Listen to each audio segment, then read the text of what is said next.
Hi there, and thank you for joining me for today's live reading of This Time Around by Kimberly Packard, and this is presented by Itsy Bitsy Book Bits.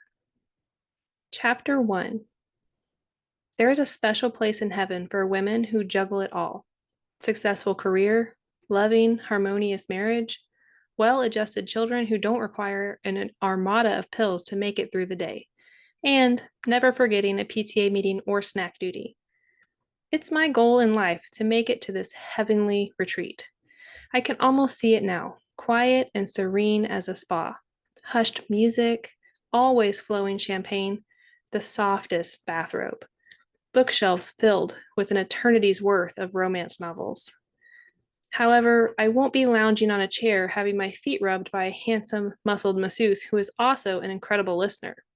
Nope, I'll be outside looking in, left off the guest list of an exclusive club, standing there waiting while my friends party, holding all their coats.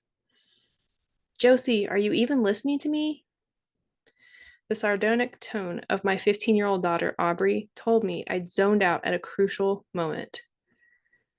It's still jarring to hear her use my first name. Obviously, a phase, but I can't help but imagine the dressing down my mom would have given me if I'd done that.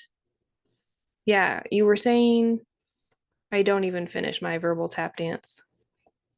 There it is again, a brief moment where we could speak the same language, but it passes, and now my daughter's back to the world of communicating in modern hieroglyphics, likes, and atrocious spelling. Are my kids' lives better or worse with a device permanently attached? In some ways, they're smarter. Anything they want to know is a quick Google search away. In other ways, they're giving up valuable life skills, like conversing with their parents. I hide my worry in a long sip of coffee. Then again, mom constantly worried about drugs, devil worshippers, and hidden messages in the music I listen to. Aside from a few tries of pot in college and that pagan wedding I attended, I'd made it into adulthood fairly sane and with my soul intact. While Aubrey's thumbs fly across her phone at unnatural speed, I scroll through my tablet. Meetings, meetings, and more meetings. How is it that the more my company, Mamacita, grows, the busier I get? New employees mean new product offerings, which leads to new distribution channels, then back again to more employees. It's a never ending cycle. While I'm thankful for the success, each win takes me farther from the beginnings of my company, tinkering with oils and fragrances for an all natural home in my kitchen with a newborn Aubrey sleeping nearby. Don't forget your dad's picking you and Ben up from school. I scroll past appointments on the shared calendar we keep for the kids. There it is, in a magenta meeting notice: Peter getting kids, spring break ski trip. Aubrey drops her phone on the kitchen counter with an exasperated sigh. That's exactly what I thought. You weren't listening. I said Ben and I don't want to go. I set down my toast. What? You guys love Vale. The phone doesn't stay out of her hands for long. It's not where we're going, it's who's coming. Her eyes are glued to her screen while she speaks. Ah, the new girlfriend. If I couldn't win at my marriage, I can definitely win at my divorce. By winning, I mean to make everyone's lives as seamless as possible, as if nothing changes, we're all one big happy family. Even if Peter's new girlfriend is young enough to be our daughter, and he moved into a contemporary condo in downtown Austin high rise that barely had space for his upstart health and wellness company, much less his children. That didn't matter one bit, because I'm going to win so freaking hard, Peter will feel like a giant loser for letting me go. Kirsten is nice. The pause is pregnant enough to be nearly full term with twins. Aubrey arches an eyebrow, and one side of her pretty mouth pulls into a proves her point smile. My breath catches. It's these moments when I feel like I'm looking back in time at my dad. Where my hair is more reddish blonde, Aubrey got the full force of the red hair gene from dad, but with enough of Peter's dark brown to come out in the perfect auburn color. Rather than pass along my blue-green eyes, genetics gifted Aubrey with my dad's deep, playful blue hue. The same blue eyes that never met her grandfather. I often daydream about my dad and my daughter. They'd be thick as thieves, that's for sure. At least, I hope they would. Hope that his only granddaughter would pull him back into my life after I so horribly shoved him out of it. That's the thing about cutting people off. Sometimes the universe has the last laugh and cuts them off permanently. Like Dad. Like Daniel Palmer, the boy I loved in high school. It's a harsh lesson, but life was never advertised as being easy. Anyway, I say, clearing the emotion clogging my throat. It's non negotiable. You guys have to go. Because some lawyer said so? Damn. Kids today are too good at divorce. No, because your parents said so. I lift my coffee cup to my lips, smiling into it. Plus, I'm going to have a huge orgy this weekend, and I can't do it with minors in the house.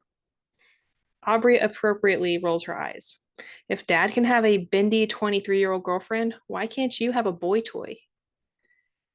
Because he's a few years ahead of me in the midlife crisis phase of life.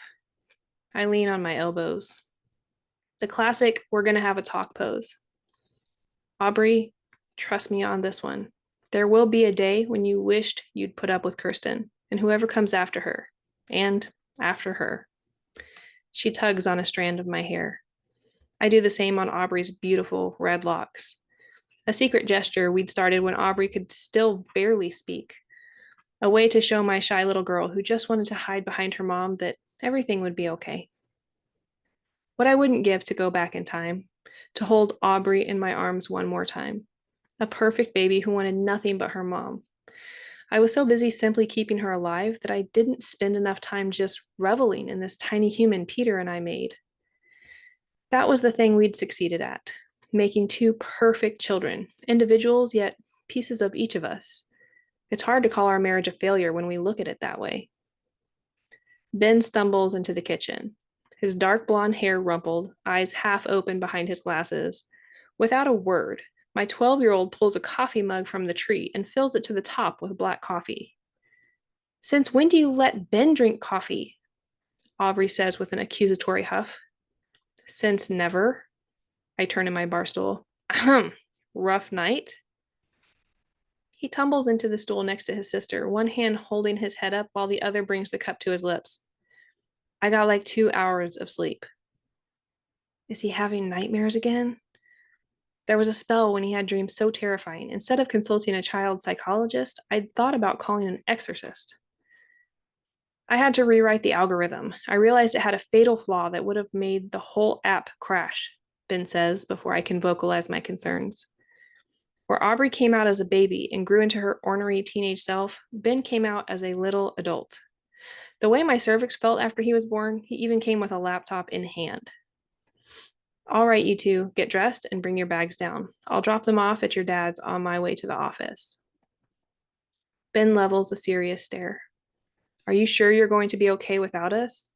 You'll be here all by yourself. What if someone tries to break in and strangle you? Aubrey snorts. That could happen with us here. Do you think you're the man of the house now? My kids continue their bickering up the stairs.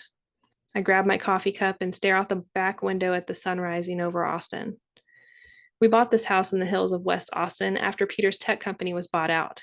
Even after all these years, the scenery of the hills, the green of newborn leaves, and the sun sparkling off Lake Travis in the distance never fails to steal my breath. I won't lie. When Peter said I could keep the house and he'd move downtown, I was happier about that than sad to see our marriage dissolve. It's in these quiet moments that my mind drifts to the past, to summer nights with a chorus of cicadas, to a handsome boy with sun-bleached hair and golden green eyes that sparkled like the sun off the lake, to first loves, a future as wide and open as the Texas sky. It's in these moments I find myself wondering what life would be like if I hadn't panicked and shunned Daniel's advances, afraid to lose his friendship and that I'd somehow screw up an actual relationship and be left with nothing. Maybe that's what makes teenage love so special, the unrequitedness of it, the newness of every touch, every kiss, every murmur. Like babies learning to walk, teenage love is full of falls and stumbles. It's also full of regrets that turn into scar tissue and linger long after the feel of a stolen kiss fades from the lips.